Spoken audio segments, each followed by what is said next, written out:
পয়লা বৈশাখে জলিল পার্কে পিঠের সাথে পিঠ লেগে সব বসে আছে।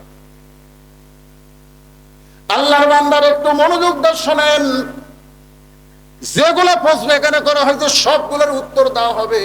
মনে করেন না যে হুজুর পান খায়, হুজুর জর্দা খায়, আমার পান আপনারা পরীক্ষা করবেন। আমার ডাক্তার বলে যে হুজুর আপনার হার্টের ব্যারাম, এর জন্য আপনি কালো জিরা কাঁচা সুগারে দিয়ে আপনি পান খাবেন, এতে আপনার হার্টের লাভ হবে এবং আপনার মুখের চা খাওয়া লাগবে না। অনেক বক্তা দেখেন ওয়াজ করতে এসে 8 ঘন্টার মধ্যে 3 বার চা খায়, ধরে কথা ঠিক না, পানি খাই, বহু কিছু খাই। 38 বছর ওয়াজ করতেছি, আমার রেকর্ড আপনারা পাবেন না আমি ওয়াজের টেজে কোনোদিন 1 কাপ চা খাইছি। আল্লাহর বান্দারা, যেটা হারাম সেটাকে হারাম বলা লাগবে, জোরে কোন কথা ঠিক না?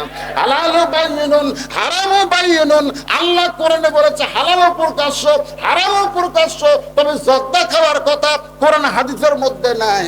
এই কারণে যে হালাল বলবো সেটাও বলা যাবে না। আপনি জর্দা চাগায় খান, অনেকে বলে হচ্ছে আপনি জর্দা খান, তাহলে সিগারেট খাওয়া যাবে না। সিগারেট তুমি চাবিয়া খাও, আগুন ধরালেই তোমার হারাম হবে, কারণ ধোঁয়া হারাম। মুখে মানুষ মরে গেলে মুখে আগুন দেয়, তাও মুসলমানের মুখে দেয় না, হিন্দুদের মুখে আগুন দেয়। আর মুসলমানের বেটারা জীবিত অবস্থায় মুখে আগুন লিয়ে টানতেছে, ধরে কোন ঠিক কিনা?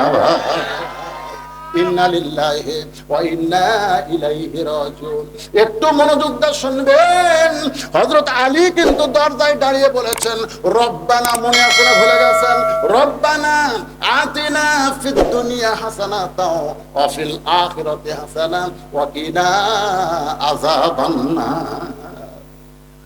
আপনাকে একটু মনে করে দেওয়ার জন্য বলতেছি। সঙ্গে সঙ্গে ফাতেমা কি করছে?